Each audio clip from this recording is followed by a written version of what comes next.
الله الرحمن الرحيم. أنا محمد خالد منصف، معيد قسم مسلين فرع الفاكهة كلية الزراعة جامعة عين شمس. حصلت على البكالوريوس في سنة 2012 برنامج إنتاج نباتي، مسجل درجة الماجستير تحت عنوان نموذج لاستخدام جزيئات الحديد النانومترية للدعم الغذائي لبعض الشتلات أشجار الفاكهة. A model for using iron nanoparticle as an intuitive support for some fruit trees transplants. تحت إشراف الأستاذ الدكتور حسين محمود الحناوي، أستاذ الفاكهة المتفرغ لكلية الزراعة جامعة عين شمس المشرف الرئيسي، والدكتور أشرف الكريمي أستاذ المساعد الفاكهة بقسم مسكين كلية الزراعة جامعة عين شمس، دكتور طاهر أحمد صلاح أستاذ مساعد النانو تكنولوجي ومدير المعمل المركزي للنانو تكنولوجي والمواد المقدمة بمركز البحوث الزراعية. هنقول مقدمة سريعة عن علم النانو تكنولوجي. النانو كلمة مستمدة جاية من كلمة أفريقية اسمها نانوس. الكلمة ديت معناها دورف متقسم يقصد بيها المواد المتناهية في الصغر. أول جزئية بنتكلم عنها مقدمة تاريخية سريعة جدا عن علم النانو والنشأة بتاعته. بدأت مع العالم ريتشارد فيلمن سنة 59. العالم ده واحد من العلماء في الجمعية الفيزيائيين الأمريكية ألقى محاضرة بعنوان There is far plenty of room at the bottom، وخلالها وضع الأساس النظري لعلم النانو تكنولوجي، لكن في الوقت دوت ما كانش معروف إن العلم ده بهذا المسمى. جه سنة 74 العالم يوري تانجشو، عالم ياباني، هو أول واحد حط المصطلح بتاع النانو تكنولوجي، وصفه إن هو تصغير المواد في حجم النانو متر، البارتكل بتاعتها في وزن 1 ل 100 نانو متر. جه سنة 81 العالمين هيرنينج وعالم جيرد اخترعوا أول جهاز سكاننج تانلينج مايكروسكوب لتصوير السطح الخارجي للبارتكل بتاعتها. سنة 85 ثلاث علماء كالفين وشير وكريستوفر اخترعوا جهاز الاتوميك فورس مايكروسكوب قياس القوة الذرية. خلال الفترة ديت من سنة 85 لحد الوقت الحاضر وتوقعاتنا للمستقبل، العالم كله شغال في علم النانو تكنولوجي بكافة المجالات، مش في مجال الزراعة بس. بالنسبة لكافة المجالات، داخل في الطب، داخل في الهندسة، داخل في الصناعة. احنا هنا في مصر تأخرنا شوية، بس الحمد لله ماشيين معاهم في ماشيين معاهم في التطور الغربي بتاعهم، بنحكيهم شوية. ونتوقع ان احنا يكون في زيادة بالنسبة للأبحاث في هذا المجال، وخاصة في المجال اللي يخصنا مكان الزراعة. النانو بارتكلز عندنا هو مقياس وزن من 1 ل 100 نانو متر، وهو عباره عن جزء في البليون 10 أس ماينس 9. النانو تكنولوجيا ليها ابلكيشن كتيره. من اهم الابلكيشن في التكنولوجيا عندنا ابلكيشن في البايو تكنولوجي. في عندنا في دور للكائنات الحيه الدقيقه في عمليه التخليق بتاع الجزيئات. وفي برضه عندنا بعض النباتات لها القدره في الجزء البيولوجي، لها القدره على تصنيع الجزيئات النانومتريه بداخلها، او نعمل لها عمليه استخلاص منها. الجزء اللي يهمنا جزء البلانت جروب النباتات. في ابحاث شغاله على الهيلثي بلانت، على صحه النبات، وابحاث شغاله ان بتحاول تزود البايو ماس، الكتله الحيويه بتاعت النبات، وابحاث شغاله ان بتحاول تزود البروتين، وابحاث شغاله انها بتحاول تزود الكفاءه بتاعت مقاومه الامراض، وبتحاول تزود المواد الطبيه داخل النباتات. دي صورة أثناء تواجد العالم الجليل الأستاذ الدكتور مصطفى السيد في حالة الأستاذ الدكتور عبد المنعم البنا ووجود الدكتور طاهر صلاح. كنت بستعرض مقدمة عن البحث بتاعنا، ورفع إعجاب كبير من فكرة البحث من الدكتور عبد المنعم والأستاذ الدكتور مصطفى السيد. خلالها عرضنا مقدمة سريعة عن البحث والهدف والفكرة بتاعته.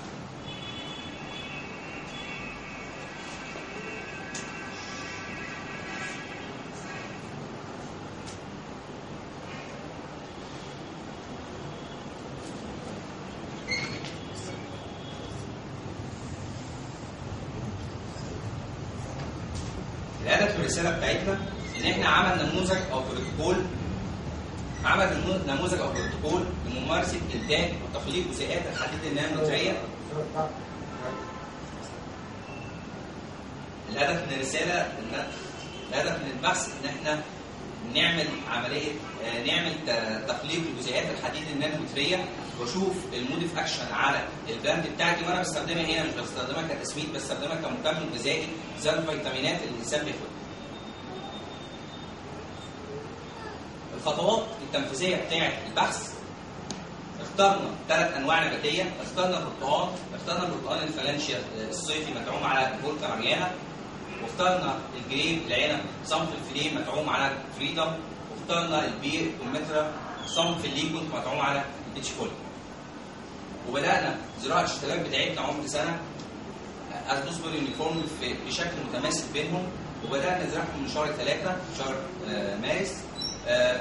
وبعدها بدانا عشان نبدا في الانتاج الفعلي والتطبيق الفعلي لجزيئات الحديد، بدانا فعلا في التخليق بتاعتها عن طريقه الهيدروسيلفال طبقا للعالم شواف 2007.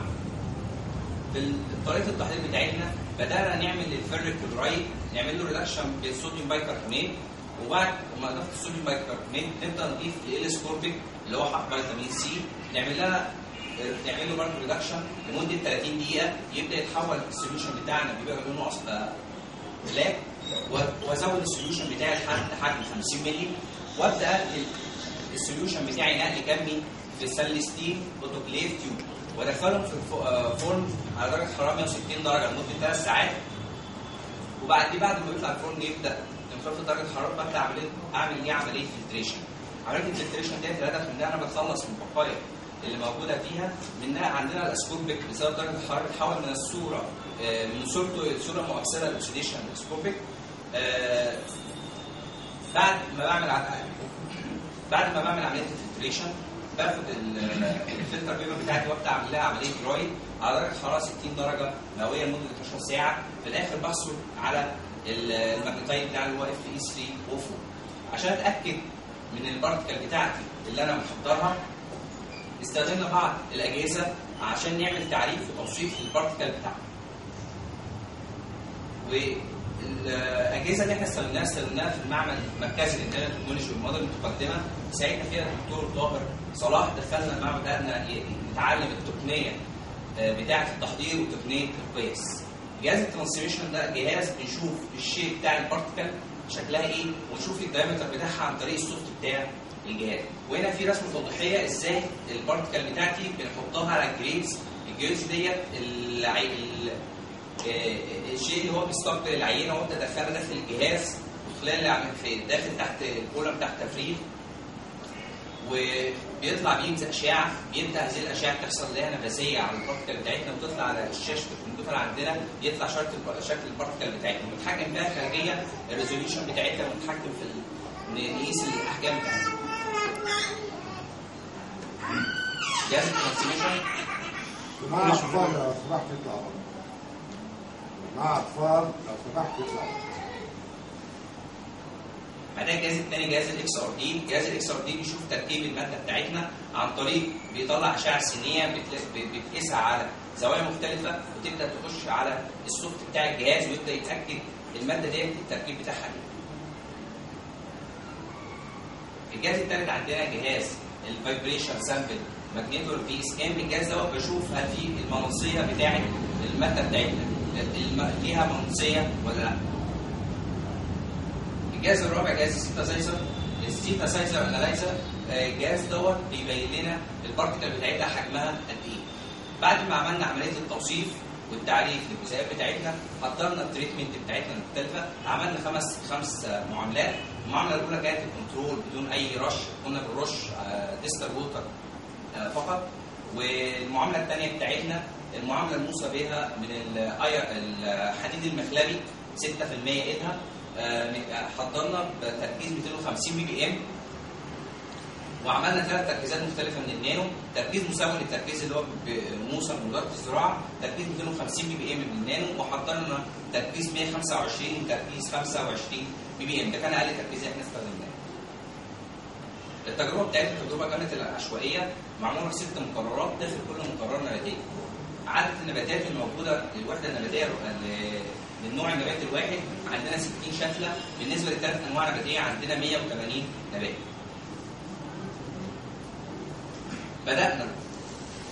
بعد ما حضرنا التريتمنت بتاعتنا بدانا في عمليه الرش.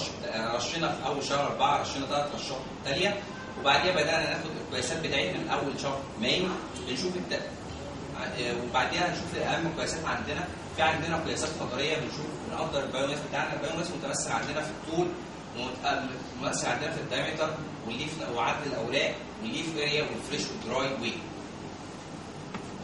القياسات الكميات اللي احنا خدنا تقدير الصبغات وتقدير الامينو اسيد والتوتال كربوهيدرات والنيتروجين والايرون. والنتائج بتاعتنا بعد ما حصلنا عليها الستاتستيكال موديل اللي احنا استخدمنا نوعين، ريبيتد ميجرمنت القياسات التكراريه، واستخدمنا الوان واي ان اوفر حللناها عن طريق برنامج الساس، وعملنا الفروق بين النتائج عن طريق التنقيط. اهم الريزلت اللي احنا حصلنا عليها، الريزلت الاولى اللي طالعه عندنا الكاركترايزيشن للايرون بارتيكل، التوصيف بتاعها. اول جزء احنا عايزين نشوف الشكل المورفولوجي والكريستالين بتاعتها والبارتيكل سايز والماجنتيك بروبرتي. الصوره ديت بالشكل الترانسميشن لما بتطلع البارتيكل بتاعتنا، البارتيكل بتاعتنا شكلها سفيريكال، الحجم بتاعها وزن 20 نانو متر. جهاز الاكس ار دي مطلع لنا بيكس بتبقى متوفر على السوفت بتاع الجهاز، بيقول لنا ان البارتيكل ديت فعلا هي اف اي 304 اللي هو الماجنتايد بتاعنا اللي احنا حطيناه. بعدين دخلنا على جهاز البي اس ام نشوف الماجنتيك بروبرتي بتاعته. طلعت الماجنتيك بروبرتي بتاعته 80 الكترومagnetic، القدره بتاع الكابل المغناطيسي بتاع الماده 80 الكترومagnetic. بعديها البارتيكل سايز بتاعتنا باستخدام الجهاز طلع لنا البارتيكل حجمها 20 نانو متر. بعد ما شفنا التوصيف بتاع الماده، في عندنا علاقات تداخليه متداخله بين البارامتر المختلفه اللي احنا استخدمناها وبين الحديد اللي احنا طبقناه. هذه العلاقات قبل ما نقول بالنسبه للنتائج، في عالم جيرالدي سنه 2014 قال بسبب مساحه السطح، بسبب الخواص الفيزيوكيميائيه اللي احنا شفناها للمواد بتاعتنا ومساحه السطح الهائله بتاعتنا، فان ليها تاثير فعال على عمليه التمثيل الحيوي ذات الانتباه، وده بحث للعالم جيرالدي في 2014. فبدانا نشوف النتائج بتاعتنا بالنسبه اول جزء في الجينيتك ميجرمنت والقياسات القدريه. بالنسبه لطول النبات، اول حاجه كان طول النبات بالنسبه للبرتقال كان تركيز ال 125 هو الافضل، تركيز ال 125 افضل. بالنسبه للجروس ريت بتاعنا، الجروس ريت كان في الموسم الاول تركيز ال 125 افضل، كذلك في الموسم الثاني ماشي نفس الترند تركيز ال 125 هو الافضل. بالنسبه للعنب كان بالنسبه للكمثرى كان تركيز ال 250 افضل بالنسبه للطول، كذلك الجروس ريت كان في الموسم الاول 250، كذلك الموسم الثاني ماشي نفس الترند 250 هو افضل. بالنسبه للعنب كان تركيزه هو 125 كان افضل بالنسبه للطول في العنب، وكان الجروس ريت بتاعها كان هنا في تقارب بين 125 و 250. جه في الموسم الثاني ال 125 اظهر افضليه عن ال 250 الناتج. بعد قياس الطول شفنا عدد الاوراق ما كانش فيها اختلافات كبيره، كان تركيز ال 125 و 250 في تقارب بينهم في الموسمين. كان الافضليه عندنا بالنسبه للجروس ريت كان تركيز ال 250 هو الافضل، وتركيز ال 125 قريب منه جدا. بالنسبه للموسم الثاني كان تركيز ال 125 اظهر افضليه كبيره جدا بالنسبه للبرتقال. بالنسبه للكمثرى كان تركيز ال 125 و 250 افضل، ما كانش فيه فروق واضحه قوي، فروق معنويه بينهم. الجروس ريت بتاعهم برضه متقارب بين ال 250 و 125 في الموسم الاول، كذلك في الموسم الثاني. كذلك بالنسبه العنب كان تركيز ال 125 بالنسبه للجروس ريت ال 125 و 250 افضل بالنسبه للموسمين، الموسم الاول والموسم الثاني كذلك ماشي نفس الترند. بعد ما شفنا الطول وعدد الاوراق شفنا الستيم دايمتر، القطر بتاع النباتات. القطر ما كانش فيه فروق معنويه واضحه. هنا بتوضح الجروس ريت بتاعتها كانت الزياده اصلا زياده طفيفه جدا، ان دي راجعه للعوامل الوراثيه الخاصه بكل نبات. اللي هي الستيم دايمتر بالنسبه للموسم الثاني للبرتقال. وكذلك برضه كان بالنسبه للكمثرى ماشي نفس الترند، مفيش فروق معنويه كبيره.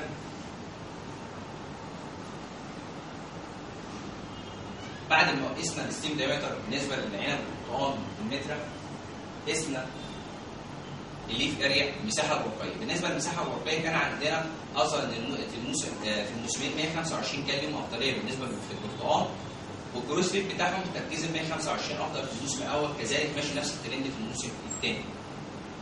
بالنسبه للكمثرى كان تركيز ال 250 افضل في الموسمين، والجروس ريت بتاعهم كان تركيز ال 250 افضل في الموسم الاول والموسم الثاني. بالنسبه للعنب كان تركيز ال 125 افضل في الموسمين، كذلك الجروس ريت بتاعها كان تركيز ال 125 ل 250 كان فيه متقارب في الموسم الاول، وحصل افضليه لتركيز ال 125 في الموسم الثاني. ودي اهم النتائج اللي احنا حصلنا عليها، دي عباره عن كلها متوسطات للمعاملات بتاعتنا. بيستعرض فوق هنا القياسات اللي احنا خدناها، وهنا التريتمنت بتاعتنا في الموسم الاول والموسم الثاني. كان عندنا اهم النتائج بالنسبه للبلانت هايت، كان تركيز 125 افضل في البرتقال بفروق معنويه واضحه، وكان عندنا تركيز 125 كذلك في الموسم الثاني. عدد الاوراق كان 250 بي بي ام في الموسم الاول، في الموسم الثاني كان 125. بعد كده الليف اريا ال 125 كان ليه افضليه في الموسمين. الكمثرى كان عندنا البلانت هايت عندنا 250 كان افضل في الموسمين، بعدها الليف نمبر كان ليه في فروق معنويه في الموسم الاول، لكن في الموسم الثاني ما كانش في فروق معنويه واضحه. الليف اريا كان 250 افضل في الموسمين، بعد كده الفريش وكراجل مفيش فروق معنويه واضحه بينهم. ثالث محصول عندنا العنب، كان البلانت هايت 125 افضل في الموسمين بالنسبه للطول وبالنسبه لعدد الاوراق. بالنسبه للليف اريا كذلك 125 افضل في الموسمين، ومفيش فروق معنويه واضحه بين الفريش والدراي ويت في الموسمين. بعد ما شفنا القياسات الخطريه اللي بتمثل البايو ماس عندنا، شفنا البيجمنتس، تحليل الصبغات. تحليل الصبغات شفنا الكلوروفيل A والكلوروفيل B والكاروتينايد. استخدمنا في التحليل الاسيتون. بدأنا في التحليل بتاعنا. الكلوروفيل A كان بالنسبه للبرتقال كان تركيز 125 اظهر افضليه بفروق معنويه. بالنسبه للكلوروفيل B كان برضه تركيز 125 افضل وفي بفروق معنويه واضحه. التوتال كلوروفيل كان فيه برضه فيه فروق معنويه وال 125 هو الافضل. بالنسبه للكاروتينايد ما كانش فيه فروق معنويه واضحه بين القياسات. بالنسبه للكمثرى كان الكلوروفيل A تركيز 250 افضل في الموسم الاول والثاني بالنسبه للكمثرى، كذلك الكلوروفيل B كذلك ماشي نفس الترند التوتال كلوروفيل والكاروتينايز، بس الكاروتينايز كان في الموسم الثاني تركيز 25 هو الافضل، مع العلم ان كانت الفروق المعنويه بتاعتهم مش كبيره قوي. بالنسبه للعنب ما كانش فيه فروق معنويه واضحه في الكلوروفيل A، لكن في الكلوروفيل B كان في وضع في التركيز 250 125 كان في الموسم الثاني هو الافضل. التوتال كلوروفيل كان برضه كذلك التركيز 250 افضل، لكن في الموسم الثاني كان 125. الكاروتينايد التركيز ال 125 افضل بالنسبه للموسمين. بعد ما شفنا البيجمنتس الصبغات اللي عندنا، بدانا نعمل كيميكال اناليسيس التحليلات الكيميائيه. عملنا تحليل الكربوهيدرات والامينو اسيد والايرون كونتنت والنيتروجين كنسبه مئويه. الكربوهيدرات اظهرت الموسم الاول كان تركيز 125 بفرق معنوي هو افضل، لكن الموسم الثاني 125 و250 كان الاثنين ماشيين نفس الترند. بالنسبه للتوتال امينو اسيد كان تركيز 125 افضل في الموسمين بفروق معنويه. بالنسبه للايرون كونتنت برضه كذلك 125 افضل بفروق معنويه. النيتروجين كان في الموسم الاول تركيز 125 كان افضل بفروق معنويه، ووصل للحد الامثل للنيتروجين المتواجد داخل النبات. في الموسم الثاني ما كانش فيه فروق معنويه واضحه. بالنسبه للكمثرى كان تركيز 125 افضل، كان تركيز 250 افضل في الموسم الاول والثاني بالنسبه للتوتال كربوهيدرات، كذلك بالنسبه للتوتال امينو اسيد والايرون والنيتروجين كان تركيز 250 هو الافضل، واظهرت النتائج انها ماشيه مع نفس الحد الامثل اللي محتاجه النبات اللي موجود داخل النبات. بالنسبه للعنب، العنب كان تركيز 125 افضل في الموسم الاول في التوتال كربوهيدرات، كان في الموسم الثاني ما كانش فيه فروق معنويه واضحه. بالنسبه للتوتال امينو اسيد تركيز 125 افضل في الموسمين.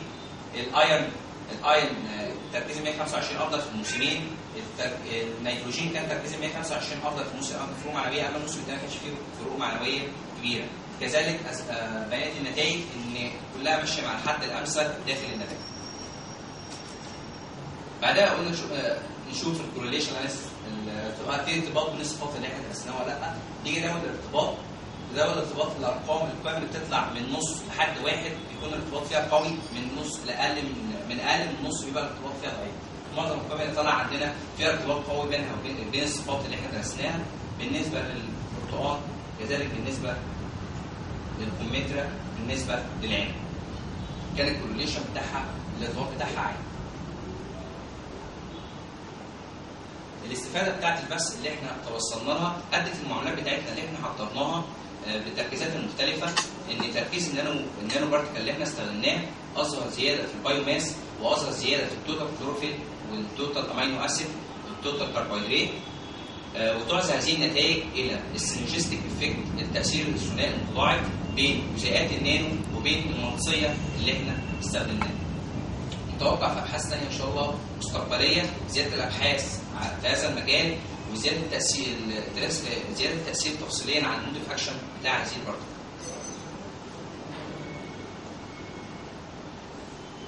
في النهايه تم نشر بحث من الرساله بعنوان افكتيف ماجنتيك نانو بارتيكل از نيوتريتيف سبلمنت اون بير سابلينج. وسعيد طبعا الاستاذ الدكتور احمد ابو اليزيد في اعداد كتابه البحث، وتم نشر البحث بالفعل في المكان. شكرا لحضرتك.